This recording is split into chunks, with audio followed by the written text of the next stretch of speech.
Bonjour Hervé, Bonjour. je suis content de vous retrouver pour cette édition 2014 des Truffle IT Exchange.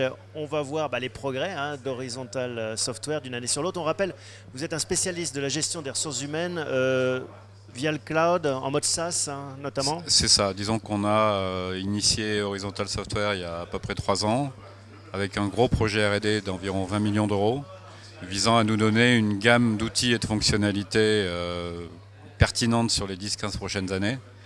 Et c'est ce qu'on continue à faire. Effectivement, le focus est Pure Player SaaS Cloud. Hmm. Le SaaS étant un mode de distribution et le cloud est un ensemble de technologies qu'on déploie avec des nouveaux langages, des nouveaux solvers, etc. Alors, j'ai écouté attentivement votre présentation que vous avez faite devant ce parterre d'analystes, d'investisseurs et de vos petits camarades. Il y a un mot-clé qui revient, c'est accélération, qu'on décline à trois niveaux différents. Des acquisitions pour renforcer les équipes, renforcer aussi le portefeuille de logiciels et puis renforcer les ventes. Oui, en fait, ces trois termes que j'utilise, c'est un peu un clin d'œil, mais c'est focus, ça. C'est le focus, c'est le positionnement qu'on vient d'évoquer. Ensuite, c'est la vitesse dans la complétion des périmètres qu'on acquiert depuis 2 ans. On a fait 3 acquisitions en 2 ans et on a fait 2 acquisitions en 6 mois. Donc ça donne, c'est la vitesse. Et la vitesse, ça donne la complétion de l'offre.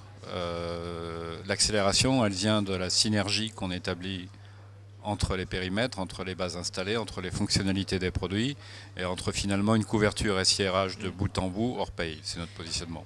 Et c'est facile à financer cette croissance externe. Alors, on le finance de deux façons. On a Truffle qui travaille avec nous, bien sûr, et on le finance en étant prudent sur le cash qu'on génère. Et on fait en sorte de gérer en mode crise, même si on n'est pas en crise. C'est la règle d'or. Ouais. Quelles ont été les leçons de cette année écoulée, les bonnes et peut-être moins bonnes nouvelles? Les bonnes, c'est que le marché sur lequel on est, qui est le marché donc du Human Capital Management au sens large, est un marché qui est en renouvellement.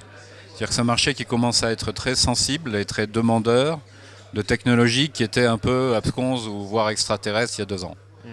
Donc marché de renouvellement, ça donne beaucoup de possibilités pour compléter la base installée et pour attaquer de nouveaux comptes. Et les moins bonnes nouvelles de cette année? Je ne sais pas s'il y a eu de moins bonnes nouvelles cette année. C'est peut-être la faiblesse relative qu'on a montrée en Europe, notamment dans les pays limitrophes. Ce qui explique pourquoi on crée une filiale à New York d'ailleurs. Mais non, plus sérieusement, l'Europe a moins répondu que ce que je pensais. Ouais. Bon, c'est comme ça. Bon, il y a une situation encore compliquée en Europe. Quelles sont vos projections pour 2015? 2015, je pense qu'on devrait tenir à peu près 30% de croissance. On devrait avoir une opération qui commence à être significative aux États-Unis. On utilise les États-Unis pour 2 raisons. C'est un benchmark par rapport à la logique SaaS Cloud dans ce domaine-là. Donc c'est nécessaire. Et en même temps, c'est une façon d'y aller, mais avec des partenaires en mode indirect. Et qui dit partenaire en mode indirect dit qu'on doit s'obliger à avoir des solutions suffisamment packagées, donc simples, pour que des partenaires aient intérêt à les revendre. Donc il y a plusieurs paramètres cachés en fait. Merci Hervé, à l'année prochaine. Merci beaucoup.